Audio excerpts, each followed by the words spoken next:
Hey, guys, my name is Paula Sun, but you can call me the Change Navigator. I mean, that's why you clicked on the podcast because of the name, right? All right, cool. I want to begin by saying welcome to my new listeners and welcome back to the faithful navigators. We are here in season three, and season three is all about the pivot. That's right, the pivot, which means to simply reposition or turn. And let me throw in this shameless plug real quick. I wrote an ebook about pivot. It's called Pivot, 8 Keys to Reinventing Your Now. And you can find it on Amazon Kindle. It is available on Amazon Kindle for purchase. So go over there, check it out, snatch it up, and I promise you it has some pretty good information in there to help you successfully pivot, to help you successfully reinvent your now.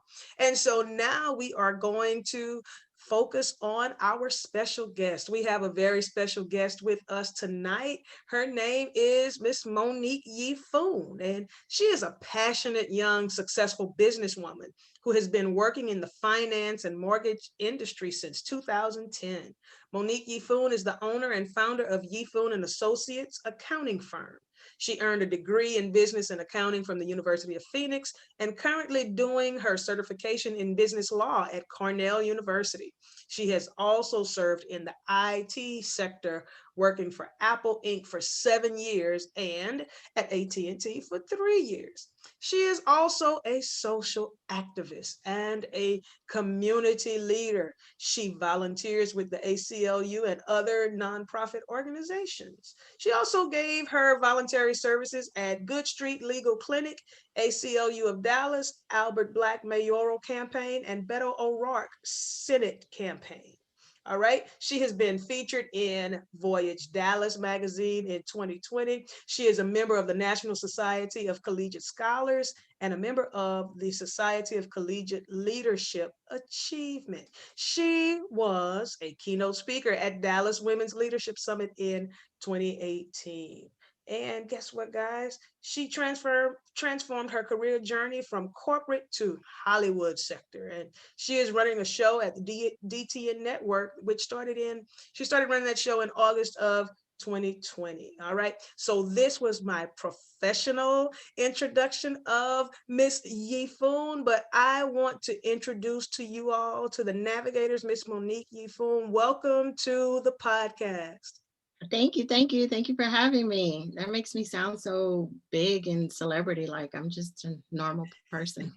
No, you're big and celebrity like. I mean, that's what your bio says. So I tell, know. tell the navigators a little bit about yourself, some things that I did not mention. Um, so I worked in the corporate field for a long time. I haven't always been an entrepreneur. I had to use your word, I had to pivot.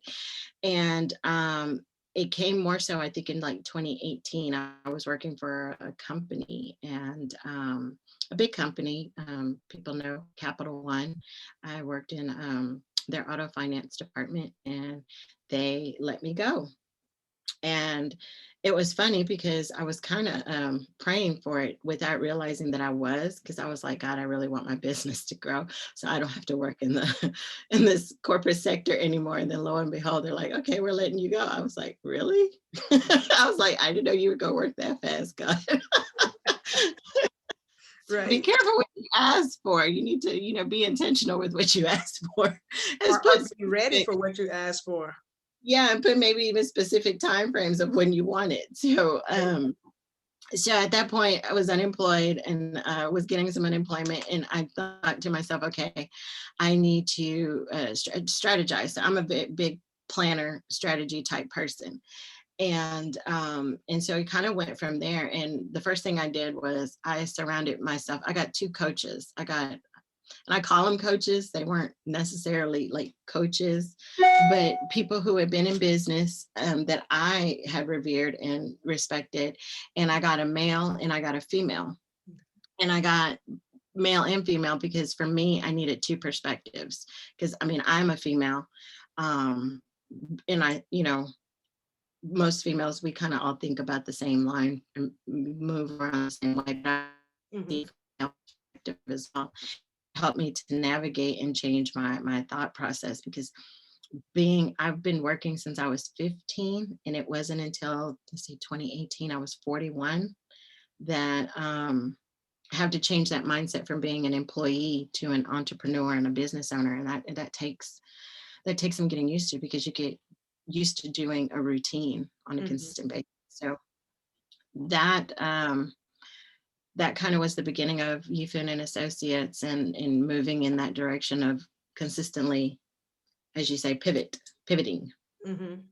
But other than that, another thing, probably, I don't know. I have two dogs. I have two Cocker Spaniels. I'm a dog person. So Mhm. they're like my kids. Gotcha. We They'll be love 2 in dogs. July. Yeah. Yeah, we love dogs. Dogs are the best. Dogs are loyal. You said something, and I want you to kind of go a little bit deeper in that.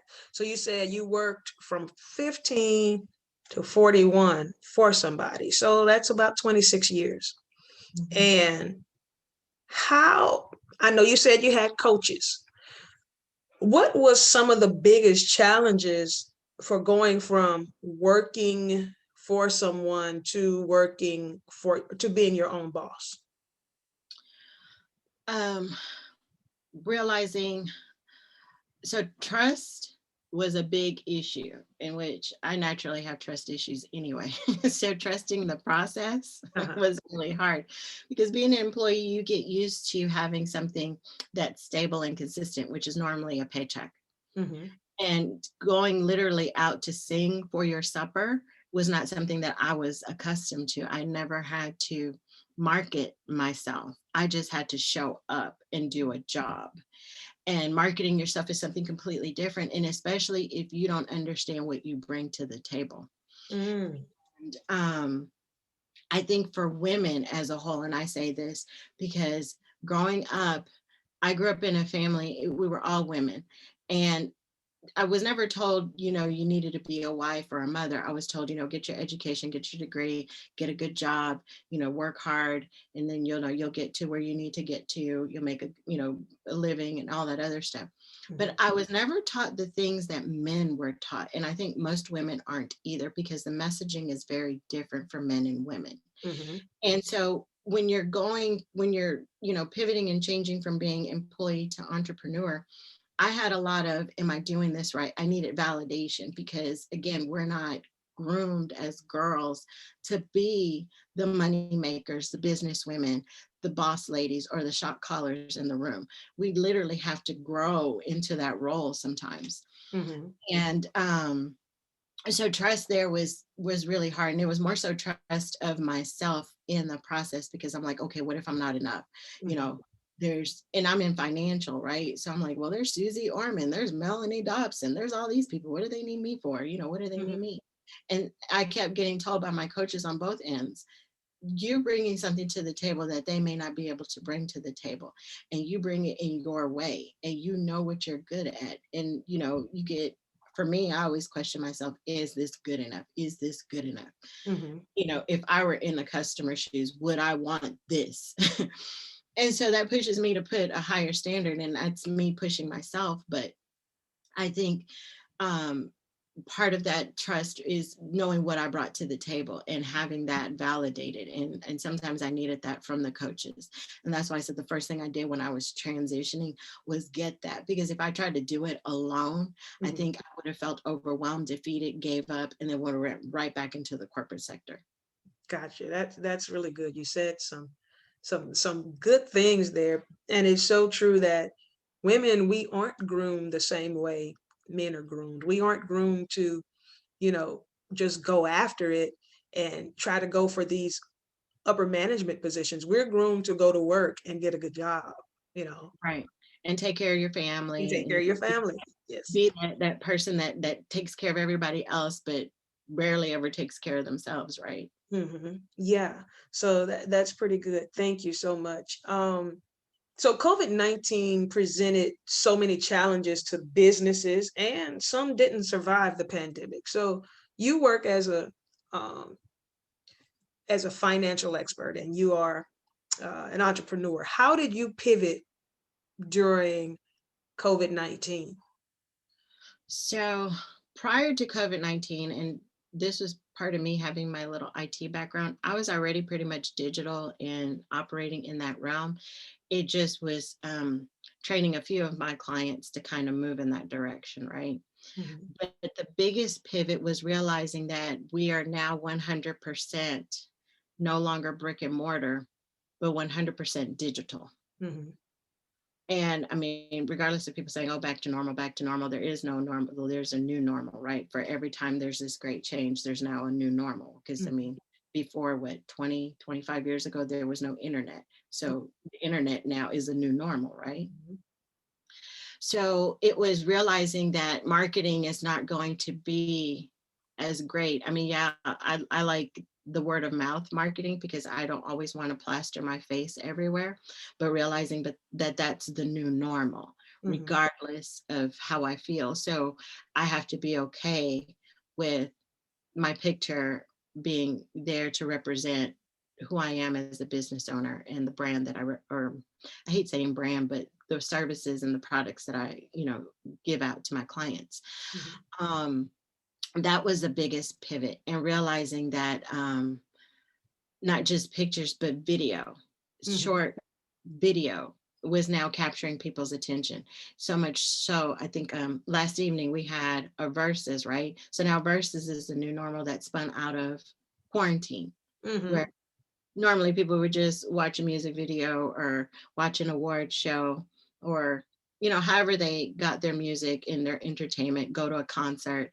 Now Mhm. we're digitally watching bands kind of not battle it out in a bad way, but battle it out over internet, and then make money off of it, and also use it as a marketing strategy, because out of that, one of the groups or both of the groups came out with a new album, you Mhm. know so it's now using video to market and drop what's happening next with you Mhm. or with your business. And that was something that was really big, that I was like, okay, I see it, I get it. um I gotta make this change. I gotta lean into it. I can't go against it. And that one was really big because I'm fairly private. Mhm. And I only put out there kind of like what I want to be put out there, that I'm okay with. I'm not putting out like everything I eat, everything I do. Like, I woke up this morning and I peed. Like, I don't do that. Like, I'm sitting, some people, I'm sitting like, is there anything that you just keep to yourself? Like, Right. but um realizing that, if you're going to be public, realize what you want to be public, right? So like my personal life, if I'm seeing someone that's not public, my daughter, unless she wants me to, like, that's not public, Mhm. things like that, protecting that means more to me, but realizing that now I have to put myself out there. So if you're going to be in control of the content, and I feel like two people that I kind of watched, they weren't my personal coaches, but kind of just observed, was Beyonce and Prince. I'm a Mhm. huge Prince fan, Mhm. and watched how he never really did interviews. And when he did, he picked and chose what he wanted to do. And the Mhm. same thing with Beyonce, if you look at how she handles her social media, she handles all of her promotion, all of her marketing, all of that. No one is doing that for her. So you only know what she wants you to know. If she's dropping an album, it's because she told you, not because somebody leaked it. Right. And I thought that's pretty powerful when you're in control of your marketing that way, because everybody's always going to be salivating and waiting for the next thing that you're doing, rather than, oh, I heard that was going to happen, Right. or someone did that last week, because it got leaked over to somewhere else. And I thought that's pretty impressive. Mhm.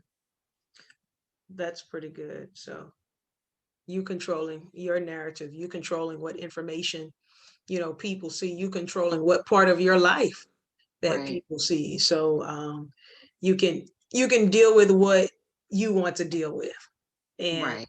anything else is basically made up Pretty by much. I mean, the we people. just witnessed some of that what last month. The Oh my internet was gosh. crazy over that. And Yeah. thought to myself, I said, there's lessons to be learned here. Like, I found it to be extremely comical for me. Mhm. But there are some people that were extremely disappointed. And I'm sitting here like, wow, like you really thought this person was the end all be all. But it was a lesson to me in regards to how I'm marketing myself. Like, I don't want to market myself as the end all be all when it comes to finance. Because I mean, again, there are so many people you can pick and choose from. My Mhm. goal is to give you the most accurate information, the most palatable information, and the most applicable information for that person's life, right? Mhm. So, I mean, am I Susie Orman? No. Do I agree with a lot of what she does? I mean, well, yeah, if you're in finance, finance principles don't really change. Mhm. But also too, Susie and I are on different financial platforms. So Susie can tell you some things from her experience, and then I can tell you some things from my experience that I'm like, if my clients have my experience, I could be like, okay, I know for sure if you do Mhm. X, Y, Z, it's probably going to come out this way. So you may want to try this way before you get to that Susie Orman experience, you know? Mhm. Yeah, I get it. And one thing you also have to realize is you have your own audience, your own platform. And the people you reach, some of them may have never even heard of Susie Orman. That's true. So, True. you got to look at it as, okay, I have my own audience, my own platform, and that's what I'm going to work with. And Right. so, again, the pandemic, we've been talking about it for a hot year now, and it's something we've all been focusing on for the past year. Are there any other areas in your life where you have experienced a successful pivot? Um, More so, I would say, I think 2020 is something that needed to happen. And I don't, it may not have needed to be in the form of pandemic, or maybe it did. I don't know. I can't say for sure. But what came out of it, what had to happen as far as like the stillness, the quietness, the being able to focus and redirect and configure and things like that. I think it like needed to happen because we saw things, at least I did. I came up with ideas and executing them, and having the time to do so and investing that time to do so rather than, chasing the shiny ball. Mhm. And I realized, like, we saw things in 2020 that we thought were urban legends or farces, and realized that, oh no, like I remember, I think like in middle school or so, we were talking about the hole in the ozone. And if we didn't take care of it, and everybody's like, oh, it's a farce. And then you have your orange days and your red days and all of this. And people just thought, oh, this. And then we shut down for 3 months, the ozone layer closes, the hole closes. And then the oceans start glowing the way they're supposed to. Right, And you're just right. like, oh, wait, the oceans were supposed to glow? I didn't know this. you know, and just things that, things that on a, social uh, economic and just social platform, people of color have been talking about for years and years. And then one incident happened, and it took that for people to be like, oh, wow. So what y'all were saying this whole time was true, that there really isn't like equal treatment under Right, the law. you right, know, right. it's like, oh, wow, it took, the quietness and the stillness and the being shut down and hunker down. Mhm. Um, and to realize and even for me on a spiritual level, certain things that I've read over and over again in the Bible that experiencing 2020, I'm like, you know what, I don't think I understood this correctly. Mhm. I don't think um the experience was the way that it's been taught to me, having experienced 2020 Mhm. in regards to human nature, how humans operate, how they think, how they work, and to me, I think it's the whisper before the storm. And if you didn't hear the whisper, then the storm is going to be really hard for people. Mhm. Mhm. Um, I also had to learn how to pivot with food because people, Talk about that. I mean, I was kind of on my way to becoming a vegan, but I was gonna like take my time. And then the quarantine hit, and it was like, well, if you plan on living, You better know how to adjust to not Right. eat certain things Hmm. because you can't get them. And you're not from the old school. You don't know how to make butter or nothing from scratch. So you best figure out what you're gonna do with your life. Right. And that one was a big tremendous because when you look, and then I had to kind of grow back and think about, okay, what would my grandmother do Uh-huh. in certain situations? Because I was like, wow, I was not ever trained for no toilet paper, no paper towel, no soap, no, Right. no food. Right. Like, I guess I should have been watching what is it, The Walking Dead, but I just wasn't. I was like, no, I don't want to watch this show because I was like, if it gets that bad, I'll just tell folks to just kill me. Y'all can eat off my body for about a couple of days because I'm not doing that. I'm not eating roadkill. Oh my God. I like baths. I like washing my hair. Right. like, nope, not doing that.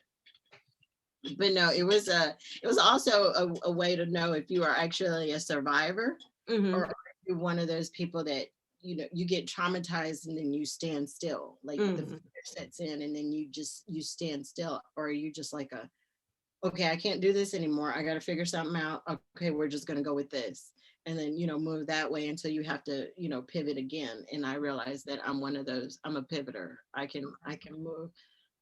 Although I would like things to be comfortable, I've learned how to operate in the uncomfortable. And that is so important. It's such a great skill to have, to know and learn how to operate in the uncomfortable. Because I look at it as, if you can operate in the uncomfortable and adjust to things being uncomfortable, then you can go with the flow of anything that happens. I mean, Right, you can, just like the lizard or the chameleon. When they right, get on a surface, they'll blend into that surface. They'll change. They won't stick out like a totally different color from that surface, because they are trying to survive. And so that's the way we had to do. Now, I don't know if you said this earlier, but had you envisioned yourself being an entrepreneur, or no? Okay. never. I never did. Growing up, I thought, well, I thought I was, I've always wanted to be an attorney, and 2020 has made me, it's not that I don't want to be, it's made me think about, do I want to take the journey of that path? Hmm. So, and if so, what does it look like? But growing up, I knew since the third grade I was going to be an attorney, working at a law firm, getting my Perry Mason Matlock on. That's what I wanted to do. I wanted to Uh-huh. solve cases, free the innocent. Hmm. And, life happens and trajectories change. And so then you start working. So then I was like, okay, if I'm going to work, I'm going to be the best doggone employee. I'm going to make it to executive level, all of that. It was always with the mindset of being an employee. It was never with the mindset of being an entrepreneur. And when I got to college, and I did college, I didn't do college like straight out of high school. I got married and I had a daughter, and then you start working and life happens. Hmm. So I entered college as a working adult, and when I went to college and took all my courses, at first my major was business management, and then having worked in the mortgage sector for a while and working in IT, I thought, you know what, I think I'm going to change it to accounting. I Hmm. think it's going to be a better way to go. And as I was taking my courses, I felt like my degree in my courses were not preparing me to stay at a company. They were preparing me to go out on my own. Okay. And because every concept, everything that we were thinking about, employ, I felt, having worked in the corporate environment, that I was not hired to think. I was hired to follow instruction, but yet I'm going to college to think. Mm-hmm. And I was like, well, by the time I graduate, they're not going to want to keep me because I'm going to question everything. So, Right. So I was like, I'm no longer an employee anymore, not by the mindset standard, right? Mhm. So I think that's what ended up changing my trajectory, and said, you know what, you need to get a business, you need to start a business. And I mean, I was fearful, and I realized, the more you fear something, the more that's the direction you need to go in. Okay. And, and I'm talking about like good fear, not like, Yeah. somebody trying to do harm to you. Right. That's more instinctual fear, Mhm. but like that uncomfortable fear, Mhm. because you don't have that safety net, or that, that backup plan kind of thing. And Mhm. I realized, oh, that's the space and where I grow. And if I keep avoiding it, I'm not going to grow, and I won't overcome this level of fear. Mhm. So I think of it kind of like fear is like a game, kind of like you got these levels. Okay. So you got to get rid of that level of fear. Then you go to the next level. Then you get rid of that level of fear, and just Mhm. keep on until you get to where you need to go. Mm. And I think that's what I realized. Like, it was uncomfortable, but the more I felt like in the beginning I was pushed into it. Now I'm not pushed so much. Now I'm like, okay, let's just see where this goes. Mhm. But when I was kind of like really hesitant, it would be right where I needed to be, and everything would work out. And then that's also when my mind changed, with regards to faith, because we hear people say all the time, stepping out in faith, stepping out in faith, but I don't think people who say it actually do it. So they just say it, and stepping out in faith is really just saying, okay, I have no idea what's going to happen, but whatever it is, I trust the process, and it's going to work out to my benefit. I Mhm. just have no control over this, right? And I Mhm. realized every time I do that, I don't get to see how the process happens. But when I look back, I say, oh, now I see the process. Okay, now I see what it was. And I think that's on purpose, because I think if we actually saw what the process was, we either try to duplicate it or we mess it up, either way. Or we would try to avoid it That because too. sometimes the process is like, whoa. And I believe that's why sometimes we don't have the details of what we're, supposed to do. We may have the vision, hey, I'm going to be an entrepreneur. I'm going to have my own accounting firm, but okay, but what now? So a lot of Exactly. times, the process could scare us if we did know the truth. But I like what you talked about, the levels of fear and overcoming this level and moving up a little higher. And then, another fear you may encounter, but overcoming that and then looking back at it and seeing the bigger picture, looking back Right. at it and understanding, wow, so all of this did work together for my good. Right. And so now it's like I really like, God has not given us a spirit of fear. Hmm. And I really move in that a lot. And I don't like really saying like I'm fearless in that sense, but I fear less. Does Uh-huh. that make sense? It makes sense. So then that allows me to grow more. And in that growing, there's a lot of planting, and then later, you'll start to see the benefits of that. And it makes me worry less as well too, because at the end of the day, I'm like, okay, it's almost like being a privileged a child to a privileged parent, right? Where you don't ever think about anything. You just like, it'll get taken care of. Somebody's going to take care of it. In my mind, I'm like, okay, no matter what, God is going to take care of this. I'm not going to worry about this. I'm worrying for nothing. I'm fearing for nothing. Just learn the lesson here. Mhm. Get what you need to grow here. And that's kind of now how I operate. But what, 5, 6 years ago? Yeah, no, I was just a ball of nerves and Mhm. crying, and this ain't right. This ain't how I planned it. This wasn't how it's supposed to go. Right. I realize the way that it's been going has actually been better, because the lessons have been better, and I don't hit my head as hard. Yeah, I think you need to coin that fear less, grow more. That's pretty good. That is actually pretty good. Um, and to know that, understand that, yes, you are growing in this process. Yeah. And even your mindset expands, when you go through these processes. You may initially look at something through one lens, but once you get into it and start doing, it's like, oh, I see something totally different that I didn't see when I first started, when I first got into it. Exactly. And it makes me now, like if I have one perspective on a thing, I'm not so staunch to stay with that perspective, Mhm. because I know if I'm consistently growing, my perspective might change on that, Mhm.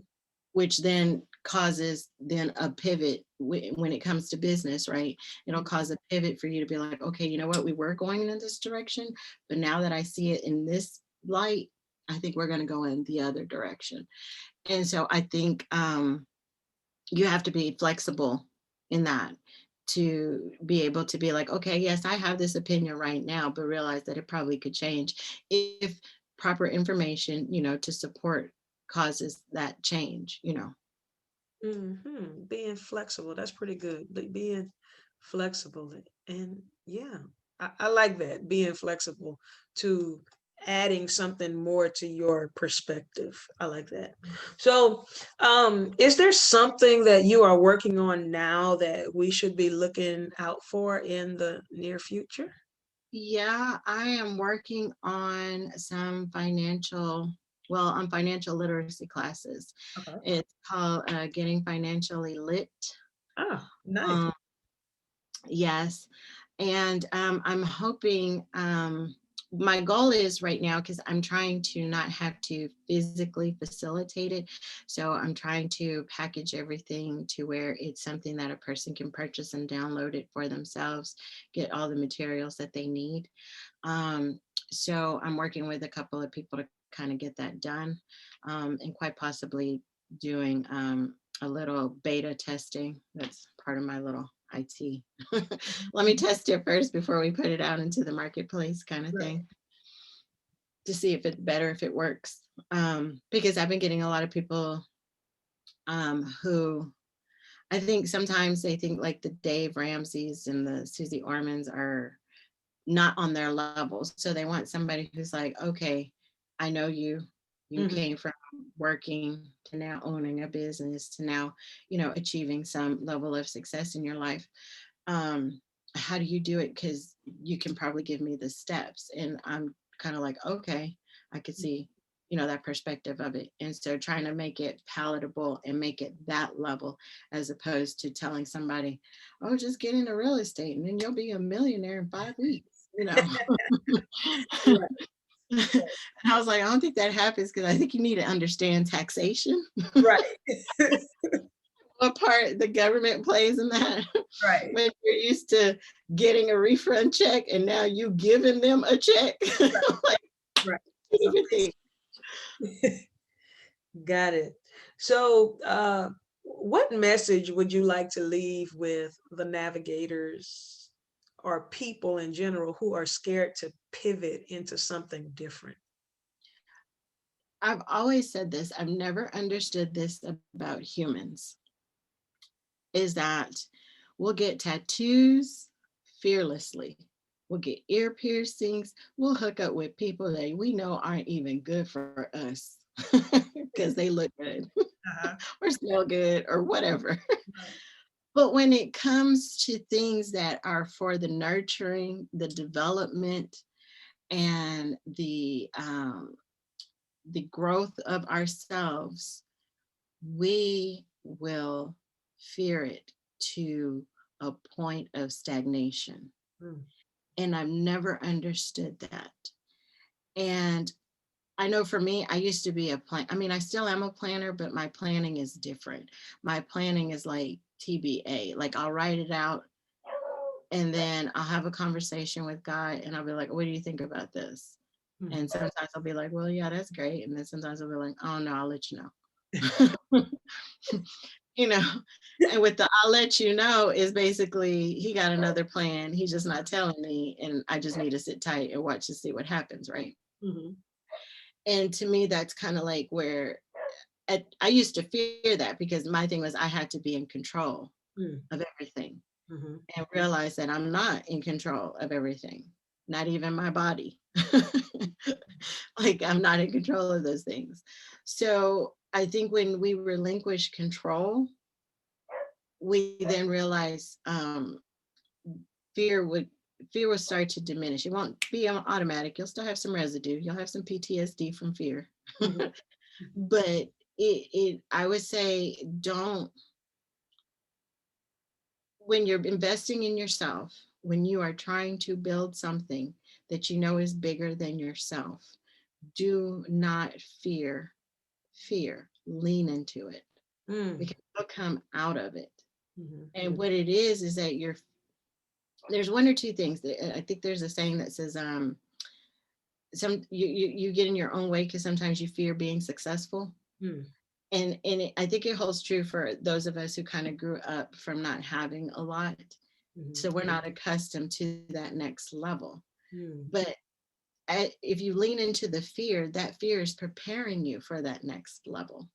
Okay, So you can't get to that next level if you're avoiding it. gotcha. So just lean into the fear, like literally. And I mean, it sounds so easy, it sounds so simple, but I kid you not, some of the best advice has been the most simplistic. Mhm, 1 + 1 will always equal 2. It is the most simplistic, and it's just lean into the fear, because in that you're going to develop, you're going to grow, you're going to learn. And not only that, people will come your way that you didn't even know will mhm, come your way. And then that leads to you meeting another person, and then meeting another person, and then growing actually genuine relationships and friendships that you never would have thought had you just stayed in that little pocket that you thought was so comfortable, that you got all under control because you know where everything is at, but you're not really growing or developing. mm. So you hear that, navigators? Miss Monique YeeFoon says, lean into the fear.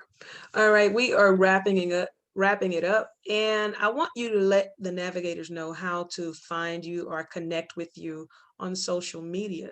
And I mean the social media you want them to connect with you on. Sure. So I am on Instagram at YeeFoon Associates. I am also on Facebook at YeeFoon and Associates. I also have a website. If you Google, it's YeeFoon and Associates .com slash, I think like Wix something.com. But if you Google YeeFoon and Associates, that should pull up. And I believe, oh, and I'm on LinkedIn, not under YeeFoon and Associates, but under my name, Monique YeeFoon. And I think that's about it. I haven't ventured off into the other areas just yet. Okay. Well, we thank you so much, Monique, for joining us on this podcast. We thank you for sharing your wisdom and your experiences. And we will remember to lean into the fear. All right. And until next time, navigators, keep going. Goodbye. Bye.